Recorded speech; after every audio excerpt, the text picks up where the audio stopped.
నమస్తే welcome to S6 news గ్రామ సభలు నిర్వహిస్తూనే మరోపక్క స్మార్ట్ సిటీ నిధుల కింద 5.5 కోట్లతో సైడ్ డ్రైనేజీ పనులకు శంకుస్థాపనలు చేశారు ఎమ్మెల్యే నాయని రాజేందర్ రెడ్డి.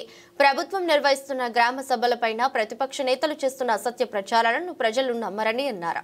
రాజకీయాలకు అతీతంగా ప్రభుత్వ పథకాలు నిరుపేద ప్రజలకు అందించడమే ప్రభుత్వ లక్ష్యం అంటున్న వరంగల్ పశ్చిమ ఎమ్మెల్యే నాయని రాజేందర్ రెడ్డితో మా వరంగల్ ప్రతినిధి హరికృష్ణ ఫేస్ టు ఫేస్.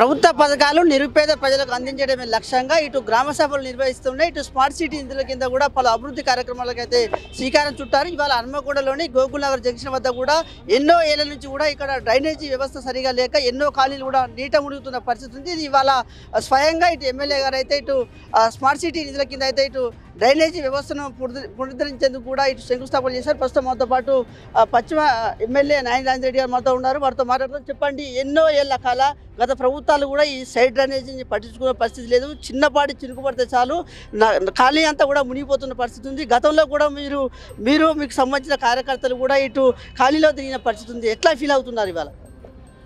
మేము గతంలో వర్షాలు పడ్డప్పుడు ఇక్కడ ఇంత ఎత్తు నీళ్ళు వచ్చినప్పుడు కూడా మేము స్వయాన తిరగటం జరిగింది. అందరం వచ్చే వర్షాకాలం నాటికి ఆ పరిస్థితి లేకుండా హనుమకొండ వరంగల్ వెస్ట్ నియోజకవర్గాలని చుక్క నీరు నిల్వకుండా చేస్తామని మేము వర్షాకాలంలో చెప్పడం జరిగింది. అధికారంలోకి వచ్చిన మొదటి నెలలోనే మేము ఇప్పుడు కూడా చెప్తున్నాం, వచ్చే వర్షాకాలం నాటికి ఎక్కడ కూడా నీళ్ళ సమస్య లేకుండా దాన్ని పరిష్కారం చేయడానికి కృషి చేస్తున్నాం. అందులో భాగంగానే ఇక్కడ సుమారు 5.5 కోట్ల వరకు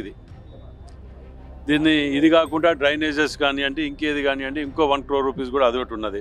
సుమారు 6.5-7 కోట్ల రూపాయల వర్క్లని ఈ డివిజన్లో ప్రారంభించడం జరుగుతున్నది.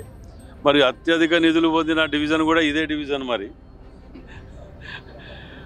కాబట్టి దీన్ని ఒకటి పరిష్కారం చేస్తున్నాం. ఇన్నేళ్ళు ఆగి 6 నెలలు ఆగండి, అన్ని పరిష్కారాలు దొరుకుతాయి. ఏది కూడా వదిలిపెట్టేది లేదు. ఓ రోజు వెనుక ముందు తప్ప నిత్యం రోడ్డు నడిచే అభివృద్ధి అనేది నిత్య ప్రణాళిక రూపొందించడం. ఇది ఉదయం లేస్తే ఏది ఎక్కడ అనేది తిరుగుతూనే ఉన్నాం. డివిజన్ల వైజ్లా ఎక్కడ ఏ సమస్యలు ఉన్నాయి, వాటిని ఎలా పరిష్కరించాలనే దాని మీదే వెళ్తున్నాం. కావాల్సిన నిధులు కూడా 183 కోట్ల రూపాయలు మొన్న ముఖ్యమంత్రి రేవంత్ రెడ్డి గారు వచ్చినప్పుడు ఇవ్వటం జరిగింది. స్మార్ట్ సిటీ ఫండ్స్ కూడా ఇవ్వటం జరిగింది.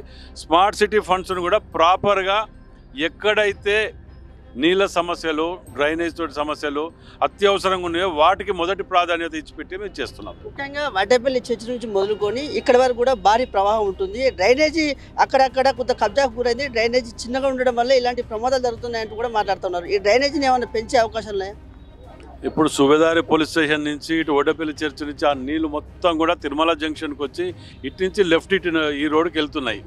గోకుల్ జంక్షన్ నుంచి అక్కడ మాత్రం లేదు, ఇవన్నీ ఇటే వెళ్తాయి. కాబట్టి వాటిని అక్కడ ఆ బ్రిడ్జ్ దగ్గర కానివ్వండి, ఇంకోటి రాజాజీనగర్ బ్రిడ్జ్ కూడా తీసేయడం జరిగింది. 1వ తారీఖు ఆ బ్రిడ్జ్ కూడా కంప్లీట్ అయిపోతున్నది. కాబట్టి వచ్చే వర్షాకాలం నాటికి ఎక్కడ కూడా చుక్క నిల్వ ఉండలేకుండా అందరూ ప్రశాంతంగా పండుకునే విధంగా ఏర్పాటు చేస్తున్నాం. ముఖ్యంగా ఇటు ఏదైతే ప్రభుత్వ పథకాలకు సంబంధించి కూడా నిరుపేద వ్యక్తులకు ఇచ్చేందుకే మీరు గ్రామ సభలు నిర్వహిస్తుంటే బీఆర్ఎస్ పార్టీ నేతలు అయితే 6 గ్యారెంటీల మీద సమాధానం చెప్తలేరు. సమాధానం చెప్పే దమ్ము ఉందా? అందుకే ప్రజలు గ్రామ సభలను బహిష్కరిస్తున్నారు అంటున్నారు. దీని మీదే మాట్లాడతారు. అది వారి విజ్ఞతకు వదిలిపెడుతున్నా. నేను ఒక్కటి అడుగుతున్నా, హనుమకొండ వరంగల్ వెస్ట్ నియోజకవర్గంలో 10 ఏళ్లలో ఒక్క ఇల్లు ఇవ్వగలిగినరా? జవాబు చెప్పండి. నేను దానికి ఒకవేళ ఇచ్చినట్టయితే ముక్కు నెలకు రాసిపోతా. రేషన్ కార్డులు ఇచ్చిండ్రా? అయినా ఇప్పుడు మంచి శుభ కార్యక్రమంలో ఇది అవసరమా మనకు? ప్రజలకు అన్నీ తెలుసు ఇక్కడ ఏం జరుగుతుంది, ఏం జరగబోతుంది. ఇప్పుడు ఏమి ఎలక్షన్ లేవు కదా మాకైతే. గ్రామ సభలు పెట్టి ఎందుకు పోతున్నాం? మేము ఎందుకు ఇస్తున్నాం? మేము రాజకీయాలకు ఎలక్షన్లు వచ్చినప్పుడు 2 నెలలు 3 నెలలు తిట్టుకుంటారు, కొట్టుకుంటారు, అది జరిగిపోతుంది.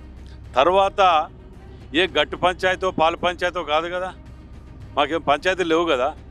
సలహాలు ఇవ్వాలి, సూచనలు ఇవ్వాలి. అభివృద్ధి మీద డివిజన్లలో ఉన్న పెద్ద మనుషులు కానివ్వండి, వాళ్ళ డివిజన్ డెవలప్మెంట్ కమిటీ అధ్యక్షులతోటి అందరం కలిసి కూర్చొని చర్చించి ఏది మంచిది, ఏది చెడ్డది, ఏది చేయాలి అనే దాని మీద చర్చించుకొని ముందుకు పోవాలి. మళ్ళీ ఎలక్షన్లు వచ్చినప్పుడు ప్రజలు నిర్ణయిస్తారు.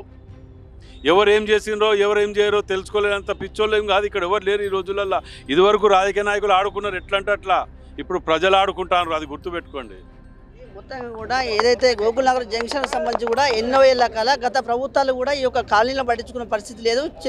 చిన్నపాటి వర్షాలు పడితే చాలు ఈ జంక్షన్ అంతా కూడా జలమయం అయ్యేదంటూ కూడా మాట్లాడుతున్నారు. అయితే ఎమ్మెల్యేగా నేను వచ్చిన తర్వాతనే ఇటు డ్రైనేజ్ సంబంధించి కూడా ప్రత్యేకమైన నిధులు కేటాయించున్నాయి. ఇటు స్మార్ట్ సిటీ నిధుల కింద కూడా ఇటు డ్రైనేజ్ వ్యవస్థను పునరుద్ధరించేందుకు దీనికి ఏదైతే నీరు ఆగకుండా కూడా ఉండేందుకు కూడా చర్యలు చేపడతామంటూ కూడా చెప్తున్నారు. ఇంకా రానున్న రోజుల్లో కూడా ఇటు ఏదైతే లోతట్టు కాలనీలకు సంబంధించి కూడా అనేక అభివృద్ధి కార్యక్రమాలు చేస్తాము. ఇటు ఏదైతే డ్రైనేజీని ఎవరైతే కబ్జా చేశారో వారిని వదిలిపెట్టేది లేదు. ఇటు ఆ డ్రైనేజీ వ్యవస్థను కూడా ఇటు వెడల్పు చేసే విధంగా కూడా మేము ముందుకెళ్తామంటూ కూడా చెప్తున్న పరిస్థితి వరంగల్ జిల్లాలో ఉందని చెప్పవచ్చు. విడ journalist Sudheer Tarakrishna, A6 news, Warangal.